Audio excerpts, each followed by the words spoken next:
성가대 특송이랑 우리 여전도의 특송을 듣고 나서 이렇게 멘트를 해야지라고 생각을 했습니다. 우리 남성 성가대가 너무 은혜롭고 감동적이라서 제가 저쪽 한 구석에 뛰어들어서 텐드를 했으면 좋겠다라는 생각, 이쪽에서 지휘를 했으면 좋겠다라는 생각이 들 정도로 감동과 은혜가 있었어요. 우리 여전도의 임원들이 나오셔가지고 특송을 하실 때는 가사가 너무 감동적이어서 흐르는 눈물을 제가 주체를 못할 정도로 참았어요. 이렇게 멘트를 해야지라고 생각했는데 또 특송 하나가 더 있더라고요. 아마 저를 위해서 준비한 특송 같아요. 속으로 착각도 자유죠라고 얘기하시죠. 아마 어제 결혼한 우리 신혼 부부인데 우리 가사처럼 우리 복의 근원이 되고요, 우리 부모님의 믿음의 신앙의 유산들을 잘 이어받아서 우리 믿음의 명문 가정 되기를 주님의 이름으로 간절히 축원합니다. 그래서 우리의 찬양을 받으시는 하나님께 영광의 박수를 먼저 올려드리겠습니다.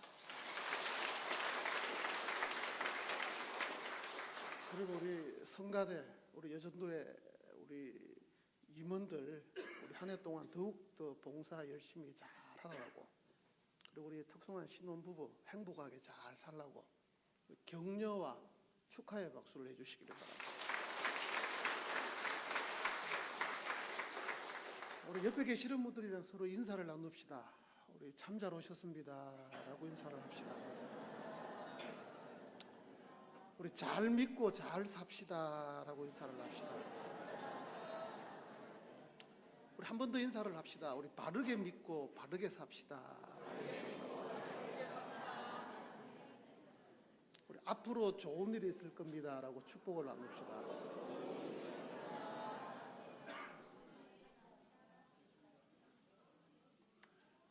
누군가가 저에게 예수 믿는 사람이 어떤 사람입니까? 라고 질문을 한다면요, 저는 딱 한마디로 예수 믿는 사람은 예수 믿지 아니한 사람들과 다르게 사는 사람입니다 라고 대답할 겁니다. 왜냐하면 하나님께서는 하나님의 백성인 저와 여러분들을 불러주실 때에 세상 사람들과는 다르게 살 것을 말씀하고 계시기 때문입니다. 성경 전체를 볼 때에 하나님께서는 하나님의 백성들을 말씀하실 때에 항상 거룩을 강조하십니다. 구약 성경에 보면은 선민이죠. 선택받은 백성, 선택받은 거룩한 백성이다라고 말씀하고 있고요, 신약 성경을 보면은 성도자잖아요. 바로 거룩한 무리들이다라고 얘기를 하고 있기 때문입니다. 이 말은 전부 다가 그 시대에 사는 사람들과 하나님을 믿는 하나님의 사람들은 달라야 될 것에 대하여서 말씀하고 있다는 겁니다. 하나님의 백성이 된다는 것은 다르게 사는 것인데 그 마음속에 역사하는 영이 달라요. 그리고 그의 삶이 달라야 되고 그의 가치관이 달라야 되고 그의 길이 달라야 되고 그의 정신이 달라야 되고 그의 사상이 달라져야 된다는 거예요. 시편 1편 1절에 보면은 복 있는 자의 길은 악인의 길과 죄인의 길과 오만한 자의 길과는 다르다라고 말씀하고 있다는 겁니다. 저는 오늘 본문 말씀을 통하여서 그러면 어떻게 다르게 살 것인가 라는 주제를 가지고 함께 말씀들을 나누려고 합니다. 김태정 목사님이 저에게 문자로, 목사님 2월 둘째 주일날 여전도의 총헌신 예배가 있는데 설교를 좀 해주셔야지요. 여전도의 헌신 예배다 그러면은요, 제 머릿속에 딱 떠오르는 본문이 있어요. 근데 몇 문장을 더 읽어보니까요, 목사님 임직자들 세울 건데 임직자 교육 차원에서도 설교를 준비를 해주세요라고 얘기합니다. 2마리의 토끼를 잡아라는 겁니다. 그러면서 제가 기도하면서 준비한 본문 말씀이 바로 이 본문 말씀입니다.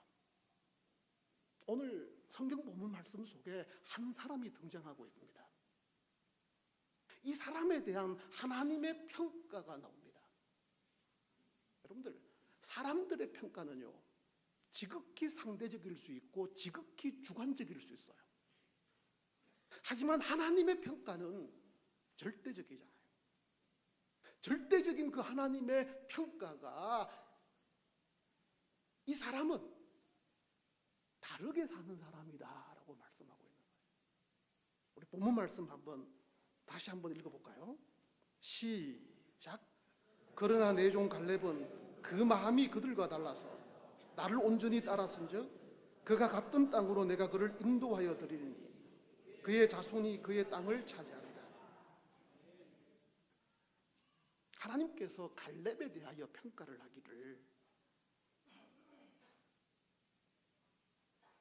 오직 내 종 갈렙은 그 마음이 그들과 달라서라고 말씀합니다. 그 마음이 그들과 달라서라는 이 말씀은 다른 정신을 가지고 있었다라는 거예요. 다른 영을 가지고 있었다라고 영어 성경은 번역을 하고 있습니다. 여러분들, 저는요, 세상 만사는 모두 그 정신이 의해서 되어져 간다라고 저는 믿습니다. 예수님도 사람들 속에 있는 것이 밖으로 나온다라고 말씀합니다. 어떻게 보면은 그 사람의 생각의 수준이 그 사람의 수준이에요. 똑같은 사건이 있고 똑같은 사물을 바라봅니다. 그것을 지혜롭게 생각하고 지혜롭게 해석하고 지혜롭게 행동하면 그 사람은 지혜로운 사람입니다. 똑같은 사건 속에 놓여 있더라도 그 사건을 해석함에 있어서 어리석게 생각하고 어리석게 해석하고 어리석게 반응을 보이면 그 사람을 가리켜서 어리석은 사람입니다. 우리가 신앙이 좋다, 성경적인 삶을 살아간다라는 것도 마찬가지입니다. 똑같은 사건과 똑같은 사물을 바라보면서 성경적으로 해석하고 성경적으로 생각하고 성경적으로 반응한다라면 그 사람을 가리켜서 믿음이 좋은 사람이다, 성경적인 사람이다라고 얘기할 수 있는 거예요. 하지만 신앙의 연륜이 오래되었음에도 불구하고 여러 가지 많은 직분들을 가지고 있음에도 불구하고 한 사건과 한 사물을 바라보면서 생각하는 정도가, 해석하는 정도가, 행동하고 반응하는 정도가 신앙적이지 아니하고 성경적이지 아니한다라면 그 사람은 신앙적이지 않고 성경적이지 않는 사람입니다.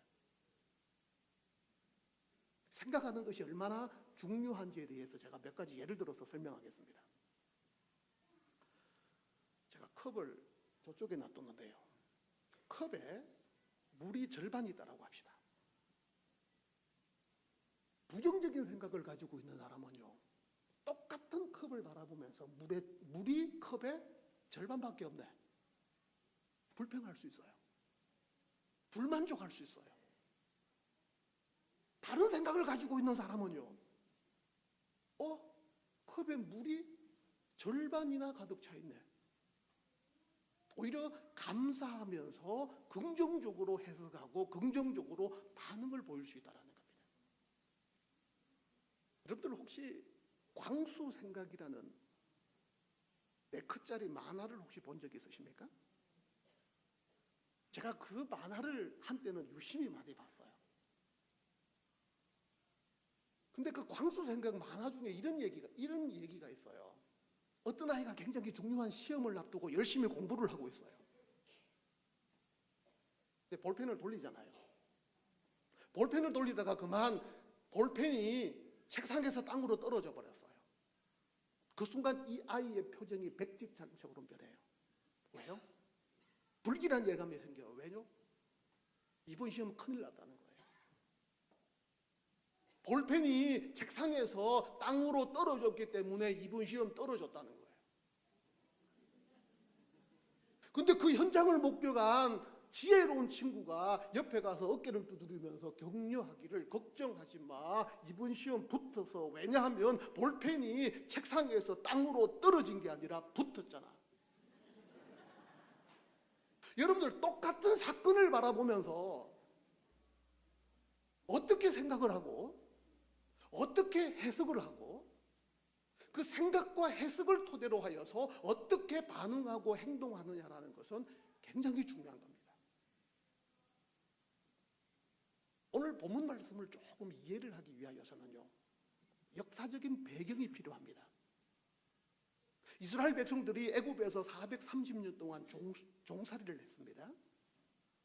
이스라엘 백성들이 너무나도 고통을 당하며 신음하며 하나님께 기도했었을 때에 하나님께서 그들의 신음과 고통과 기도를 외면하지 아니하시고 민족의 지도자인 모세를 들어서 사용하시지요. 바로와 맞짱을 뜹니다. 10가지 재앙을 내립니다. 그리고 홍해를 건넙니다. 그리고 40년 동안 광야 생활을 합니다. 이제 광야 생활 막바지에 이르렀습니다. 가데스 바네아라는 거대한 성이 있었습니다.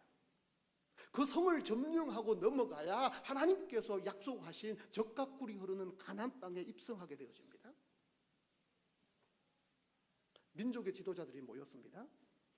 각 지파의 한 사람을 선발을 해가지고 그 사람들을 정탐꾼으로 보냅니다.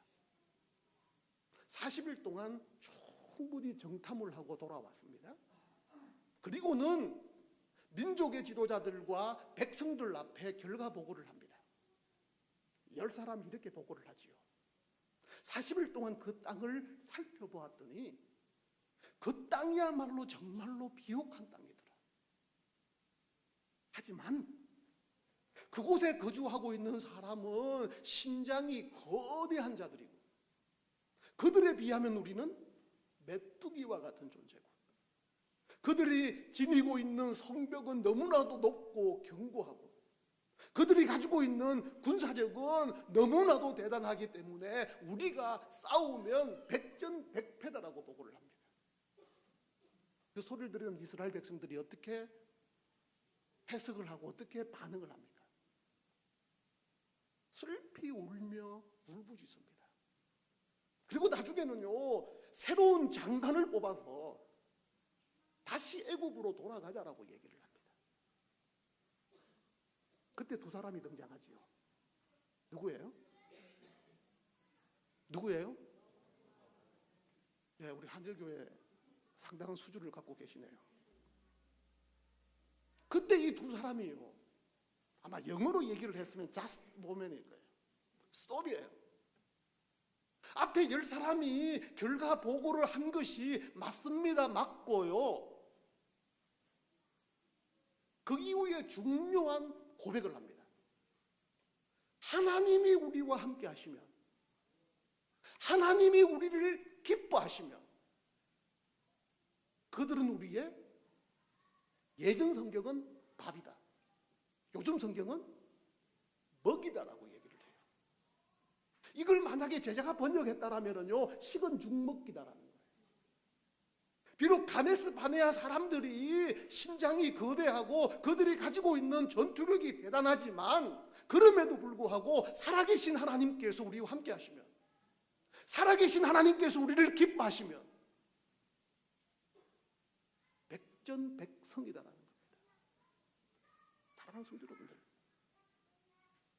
똑같은 12명의 사람이 똑같이 40일 동안 똑같은 성읍을 정탐했지만은요,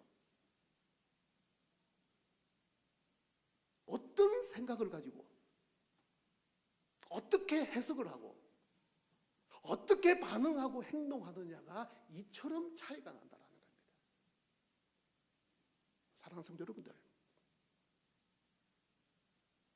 우리 시대를 살아가고 있는 저와 여러분들 역시 세상 사람들과는 다른 생각, 다른 정신, 다른 해석, 다른 삶의 태도를 가지시기를 주님의 이름으로 간절히 축원합니다. 그러면 갈렙은 그 시대의 사람들과 무엇이 다르게 살았습니까? 첫째는 그는 믿음의 눈을 가지고 살았던 겁니다. 믿음의 눈이라는 것은 하나님을 바라보는 눈입니다. 더 쉽게 말하면 하나님의 눈을 가지고 있다는 거예요. 모든 상황과 환경 속에서 하나님을 바라보는 하나님의 눈으로 살아간다는 거예요. 믿음이 눈이 없는 자들은 세상을 인간의 눈으로 바라봅니다. 그래서 매사가 부정적이고 소극적이고 계산적이고 상대적일 수밖에 없습니다. 어떤 자들은 자기를 가리켜서 메뚜기다라고 얘기를 해요. 하지만 믿음의 눈을 가지고 살아간 사람은 우리의 먹이다, 우리의 밥이다라고 고백하고 있다는 겁니다. 다시 한 번 더 말씀드리겠습니다. 신명기 14장 8절과 9절 말씀이 굉장히 중요한 본문 말씀입니다. 하나님이 우리와 함께 하시면, 하나님이 우리를 기뻐하시면 그들은 우리의 먹이다라고 말씀하고 있다는 겁니다. 사랑하는 성도 여러분들, 우리가 이 땅을 살아가는 동안에요, 어떻게 보면은 가데스 바네와 같은 난공불락의 요새들이 얼마나 많이 있습니까? 목사님, 저는 늘 해피한데요? 라고 얘기하는 사람이 있다면 아마 그 사람은 두 부류 중에 한 사람일 겁니다. 첫째는 예수님 정도의 수준에 있거나, 아니면 IQ가 80 이하로 떨어지거나.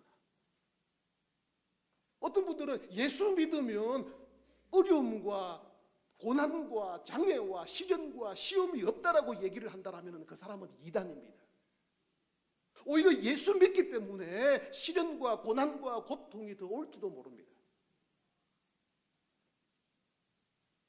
여러분들 인생에 난공불락과 같은 가데스 바네와 같은 것이 닥쳐왔었을 때 여러분들은 어떻게 생각을 하고, 어떻게 해석을 하고, 어떻게 반응을 합니까? 망했다, 끝났다, 희망 없다, 포기하자, 그런 반응들을 보내실 겁니까? 제가 예전에 읽었던 책이 기억이 납니다. 아니, 공부를 했습니다. 제가 80년대 중반하고 후반에 대학교를 다녔거든요. 참 후회가 되지 않을 정도로 제가 공부를 했던 것 같아요. 그 말은 공부를 굉장히 많이 했다라는 겁니다. 그때 대학생들이라면요, 캠퍼스에 꼭 들고 다니는 3가지의 책이 있어요. 제 말에 공감을 하시고 고개를 끄덕거리시는 분은 공부를 좀 했다는 겁니다. 첫 번째가 아카데미 토플입니다. 네, 억지로 끄덕거리지 마시고요. 두 번째가요, 보캐블러리 22,000이라는 거. 조금 더 공부하려고 하는 친구들은 33,000까지 봅니다. 그리고 세 번째가 뭐냐면요, 빨간 책으로 되어져 있는 김영로 씨가 쓴 영어 순회라는 책입니다. 이 영어 순회라는 책의 18페이지를 보면은요, 다윗과 골리앗에 관련된 얘기가 나와요. 물론 작가적 관점에서 재편집한 거예요. 여러분들, 이스라엘과 블레셋이 전쟁을 하잖아요. 근데 옛날 전쟁은요, 굉장히 낭만적이었던 것 같아요. 두 나라가 진을 치잖아요. 그리고 양쪽에 장군이 한 명씩 나와가지고 서로 맞짱을 떠요. 그래서 몇 차례 싸움을 계속하다 보면은 한쪽에서 일방적으로 지기 시작하면은 이쪽에서 사기가 올라요. 그러면 돌격 앞으로 해가지고 전면전이 벌어지는 거예요. 근데 블레셋에는요, 불세출의 전쟁 영웅이 있었잖아요. 누구예요? 골리앗이잖아요. 키가 270이 넘어요. 무기를 들고 나와서 나랑 맞짱 뜰 수 있는 이스라엘의 장군 나오라는 거예요. 아무도 나가지 못하는 거예요. 기고만장하기 시작하는 거예요. 이스라엘 백성들을 조롱하다 못해 이스라엘 백성들이 믿는 살아계신 하나님을 조롱하기 시작했어요. 그때 열받은 다윗이 뛰쳐나가잖아요. 뭐 투구를 설려고 하니 너무 커서 서지도 못하고, 갑옷을 입으려고 하니 너무 커서 입지도 못하고, 칼을 들려고 하니 칼이 너무 커서 가지도 못하잖아요. 다윗이 무엇을 들고 갑니까? 성경에는 물맷돌 5개, 여러분들이 쉽게 얘기하자면 짱돌 5개를 품에 안고 들어갑니다. 자, 여기에서요,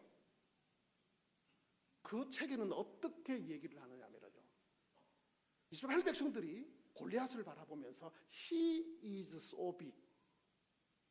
혹시 통역이 필요합니까? 그는 굉장히 크다라는 거예요. 누구를 향해서? 골리앗이에요. 그러면서 이어서 We never kill him이라고 얘기해요. 우리는 쟤를 죽일 수가 없다는 거예요. 맞짱 떠서 싸워서 이길 수 없다라는 거예요. 근데 다윗이 짱돌 5개를 들고요, 앞에 나가면서 어떤 얘기를 하냐면은 He is so big. 이스라엘 장수들, 이스라엘 군대가 바라본 시각이나 다윗이 바라본 시각이 똑같아요. He is so big. 쟤는 되게 크다라는 거예요. 그러면서 이어서 다윗이 하는 얘기가 I can't miss it. 무슨 말이에요? 자기가 짱돌을 던지면 골리앗이 너무 크기 때문에 빗나갈 리가 없다라는 거예요. 못 맞출 리가 없다라는 거예요. 자, 보세요. 똑같은 골리앗을 바라봤어요. 똑같이 전쟁터에서 임했어요. 한 사람은 너무 큰 것에 대하여 압도되어져서 저와 싸워서는 도저히 이길 수 없다라고 자포자기를 하지만은, 하나님의 눈을 가지고요, 믿음의 눈을 가지고 전쟁터에 뛰어든 다윗은 싸워서 이길 대상이 아니라 던져서 맞출 표적으로 생각했는 거예요. 사랑하는 성도 여러분들, 여러분들의 인생에 골리앗이 있습니까? 여러분들 인생에 가데스 바네아가 있습니까? 여러분들의 가정과 여러분들의 교회와 여러분들이 속해 있는 공동체가 중요한 결심을 하고 중요한 결단을 해야 될 순간들이 있습니까? 하나님의 눈을 가지시기를 바랍니다. 하나님을 바라보면서 생각하시고 해석하시고 반응하시고 행동하시기를 주님의 이름으로 간절히 축원합니다. 두 번째로는요, 갈렙이 그 시대의 사람들과 무엇이 달랐느냐 하면요,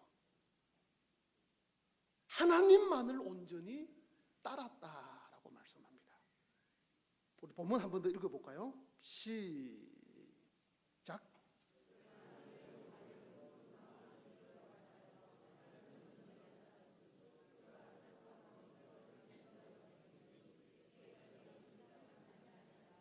그 마음이 그들과 달라서 나를 온전히 따랐다라고 말씀합니다. 여기에서 온전히 따랐다라는 이 말은요, 전 마음으로, 나누어짐이 없는 마음으로, 조금도 의심이 없는 마음으로, 그 속에 믿음으로, 그 속에 하나님으로, 그 속에 성령으로 가득 찬 마음을 얘기하고 있다는 겁니다. 하나님으로 가득 찬 마음이니 가는 길이 분명합니다. 하는 말이 분명합니다. 좌로나 우로나 치우치지 않습니다. 오직 한 길만을 바라봅니다. 하나님께 온전한 마음을 드리면 온전한 순종이 뒤따라옵니다. 그래서 민수기 32장 12절 말씀 한번 보세요. 앞에 있는 성경책은 주보를 딱 끼우시고요, 우리 민수기 32장 12절 말씀 한번 보시기를 바랍니다. 32장 12절 말씀 다 같이 한번 읽어볼까요?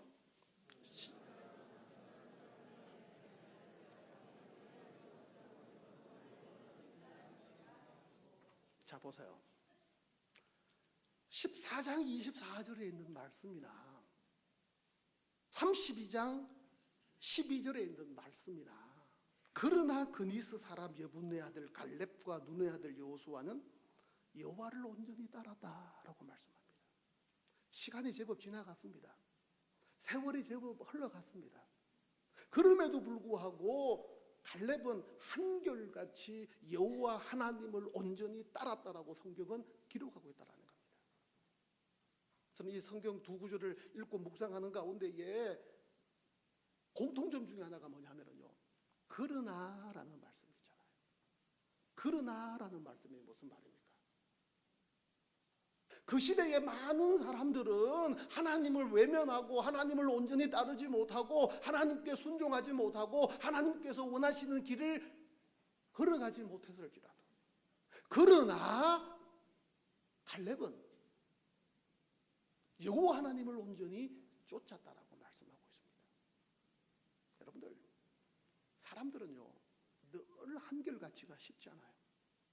내가 처음 신앙생활을 하면서 은혜를 받아가지고 주님의 십자가 사랑과 십자가 사건과 십자가 은혜에 감사하고 감격하여 눈물을 흘리며 주의 몸된 교회와 주의 나라를 위하여 헌신하고 봉사하고 충성을 다하겠습니다라고 다짐하고 결심하고 맹세를 했지만은요, 5년이 지나고 10년이 지나면서 내 삶의 형편이 능력하지 못하고 내 원하는 대로 내 인생이 흘러가지 못할 때에 그 열정과 그 열심이 점점점 식어져 가는 것이 우리 인간들 아닙니까? 우리 임직자들도 마찬가지예요. 목회자들도 마찬가지인 것 같아요. 처음 목사 한수를 받을 때에, 처음 장로 장립을 받고 안수집사 장립을 받고 권사 임직을 할 때에는 주의 몸된 교회와 주의 나라를 위하여 헌신하며 봉사하며 충성을 다하겠습니다라고 다짐하고 결심했는데 5년이 지나고 10년이 지나면서요, 한결같은 사람들이 별로 없잖아요. 물론 한일교회에 장로님, 권사님, 집사님 빼고 별로 동의를 안 하시네요. 그러나 세상 모든 사람들이 예스라고 할지라도 하나님께서 성경이 노라고 하면 그러나 노의 길을 선택할 수 있고, 그 시대의 많은 사람들이 노라고 할지라도 하나님께서 성경이 예스라고 하면 가감하게 예스를 선택할 수 있는 것이 바로 끝까지 온전하게 하나님을 따르는 길입니다. 사랑하는 성도 여러분들, 세월이 변하고 환경이 변하고 시대가 변하여도 변치 않는 사람이 바로 이 갈렙입니다. 이는 분명 다르게 산 사람이 틀림이 없습니다. 정말 갈렙처럼 일하고 갈렙처럼 예수 믿고 갈렙처럼 살고 갈렙처럼 넓고 갈렙처럼 하나님께 나아갈 수 있기를 기도해 봅니다. 세 번째로는요, 갈렙은요 그 시대의 사람들과 달랐던 게 뭐냐면요, 겸손하게 살았습니다. 겸손은요, 살아계신 하나님을 온전히 발견하고 그 살아계신 하나님의 위대함 앞에 나 자신이 온전히 서 있는 것이 바로 겸손입니다. 여러분들, 갈렙이 어떤 사람입니까? 젖과 꿀이 흐르는 가나안 땅에는요, 처음 광야 생활을 했던 사람들 가운데에는 여호수아와 갈렙만 그 땅에 들어갔습니다. 이 말은 무슨 말이에요? 갈렙이야말로 여호수아와 더불어 개국 공신입니다. 나이로 보나 경륜으로 보나 여러 가지 스펙으로 보나 얼마든지 영향력을 행사할 수 있는 사람입니다. 쉽게 말하면 넘버 2입니다. 그런데요, 여호수아 14장 10절에서부터 12절까지의 말씀을 한번 보세요. 한번 성경 찾아볼까요? 여호수아 14장입니다. 14장 10절에서부터 12절까지인데 10절과 11절 말씀은 생략하고 12절 말씀 다 같이 한번 읽어보겠습니다. 시작. 여호와께서 말씀하신 이 산지를 지금 내게 주소서.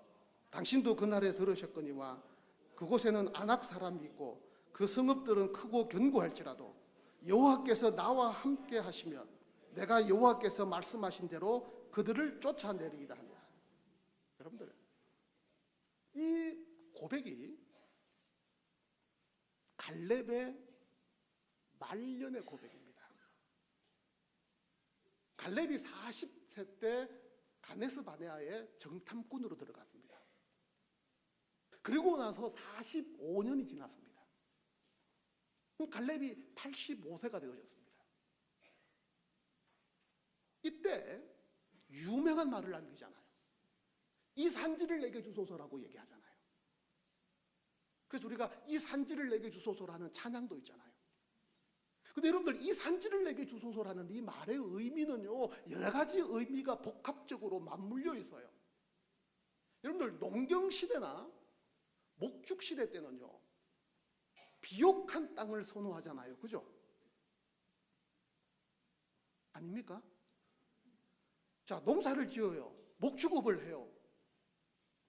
자갈밭을 선택할 거예요? 비옥한 땅을 선택할 거예요? 비옥한 땅을 선택하는 것이 상식이에요. 그러면 여러분들, 갈렙은요, 얼마든지 비옥한 땅을 달라라고 해도 여호수아 입장에서는 줄 수밖에 없는 상황일 거예요. 넘버 투니까. 근데 이 갈렙이요, 이 산지를 내게 주소서라고 얘기를 하잖아요. 자신의 민족을 위해서라면 자신이 속해 있는 족속은 조금 희생해도 괜찮다는 거예요. 갈렙의 겸손함이 묻어 있습니다. 그리고 이 산지를 내게 주소서라는 이 말의 의미는요, 45년이 지났지만은 젖과 꿀이 흐르는 가나안 땅이 완전히 정복되어지지 않았어요. 7 부족들이 잔존하고 있었고 주변에 열강들이 있었어요. 경계 지점에 달라라는 거예요. 수많은 전쟁의 위기가 있다라는 거예요. 당시 전투력과 엄청난 군사력을 가지고 있었던 아낙 자손들이 있었다라는 거예요. 그럼에도 불구하고 자신의 족속들을 위하여 한 번 더 신앙의 고백을 하잖아요. 하나님께서 함께 하시면, 하나님께서 기뻐하시면 아낙 자손마저도 쫓아버리겠다. 그리고 이 산지를 내게 주소서라고 고백하고 있다는 겁니다. 이게 겸손이잖아요. 성도 여러분들, 우리가 살아가는 인생은요, 딱 한 번 주어지잖아요. 그렇죠? 저도 이제 50이 되니까요, 상당히 죄송합니다. 나이 얘기를 하니까.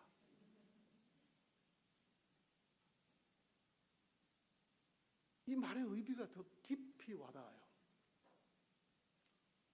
우리의 인생은 딱 한 번 주어지잖아요.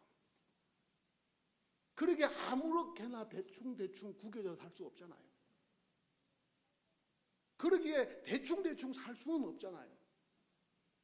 죽음 이후의 세계인 천국과 지옥이 있다는 것을 믿고 살아가는 것이 저와 여러분들의 신앙이잖아요. 제가 예배를 시작하기 전에 잘 믿고 잘 살자, 바로 믿고 바로 살자라는 얘기를 드렸죠. 여러분들, 예전의 신앙의 형태는요, 잘 믿고 잘 사자라는 것이 신앙의 컨셉이라면요, 요즘은요, 바로 믿고 바로 살아야 돼요. 그리고 예전에는요, 하나님께 은혜를 구하고 축복을 구하는 시대였다라면요, 여러분들께서 하나님으로부터 충분히 은혜도 받았고 충분히 축복도 받았잖아요. 요즘 어렵다 해도요, 6.25 전쟁 때만큼 어렵습니까? 보릿고개만큼 어렵습니까? 70년대 80년대만큼 어렵습니까?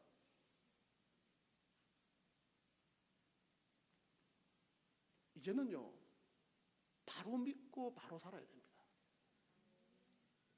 그래서 여러분들, 내가 받은 축복, 내가 받은 은혜에 대하여서 헤아릴 줄 알고요, 감사할 줄 알고요, 누릴 줄 알고요, 나누고 베풀 줄 아는 단계까지 올라야 하나님께서 원하시는 삶이고 그 시대의 사람들과 다른 삶이에요.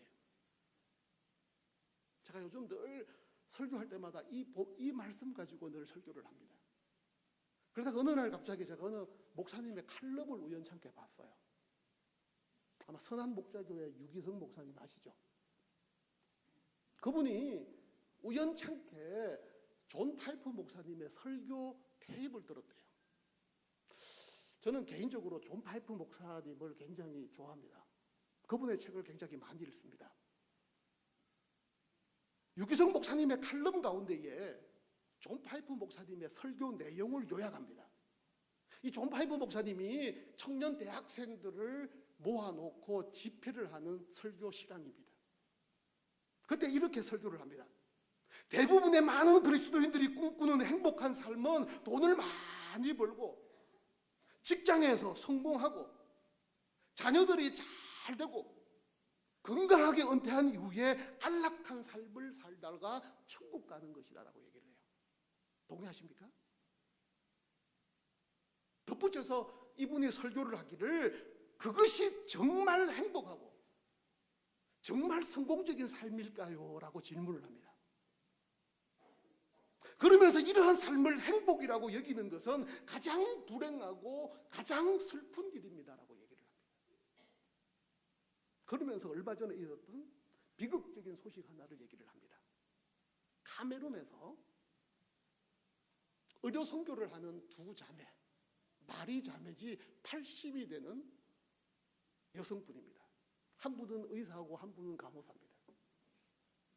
그날도 카메론 오지에 의료 선교를 하러 가다가 그만 타고 있던 차가 낭떠러지에 미끄러져서 그 자리에서 순직을 해버립니다.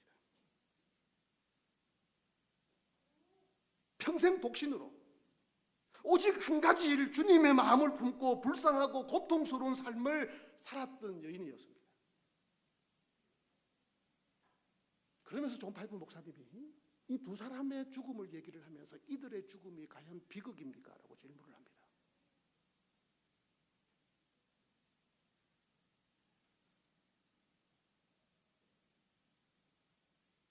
아니라는 거예요. 결코 비극이 아니다라고 얘기를 하면서요. 이 목사님이 리더스 다이제스트에 나온 이른 시작, 이른 은퇴라는 기사를 설명을 합니다.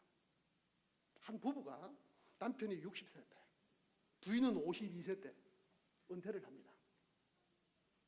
그리고 미국 굉장히 유명한 해변 쪽에 별장을 짓고 보트를 장만하고 골프를 치고 해외여행을 하고 조개를 줍고 남은 여생을 행복하게 보내는 기사가 났습니다.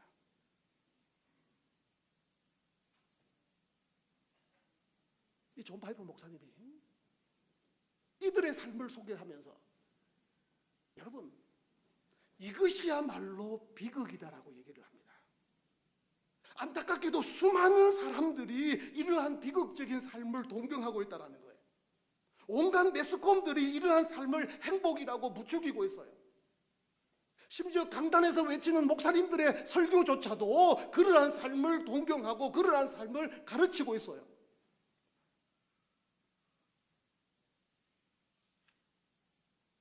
그러면서 설교를 마무리를 하기를 이러한 삶을 동경하지 말라라는 거예요. 이러한 비극적인 삶을 쫓아가지 말아라는 거예요. 우리가 언젠가는 하나님 앞에 서는데 그 하나님 앞에 섰을 때에 퇴직금을 자랑합니까? 연금을 자랑할 겁니까? 좋은 비치에 별장을 자랑할 겁니까? 조개를 자랑할 겁니까? 골프 스코어를 자랑할 겁니까? 사랑하는 성도 여러분들, 시간을 낭비하지 마시고요. 바로 믿고 바로 살아감으로 주님 앞에 서는 그날까지 끝까지 주님을 따르고요. 끝까지 겸손하게 주의 몸된 교회와 주의 나라를 위하여 충성을 다하시기를 주님의 이름으로 간절히 축원합니다. 기도하시겠습니다. 부족한 종의 입술을 통하여 주의 말씀 대언하게 하여 주시니 감사를 드립니다. 주신 말씀 기억하며 믿는 저희들이 우리 시대의 많은 사람들보다는 다르게 살 수 있는 저희들 되게 하여 주시기를 소원합니다. 오직 하나님만을 바라보며 한결같이 변함없이 겸손하게 끝까지 죽도록 충성을 다하는 저희들 되게 하여 주시기를 소원합니다. 예수님의 이름으로 기도드렸습니다.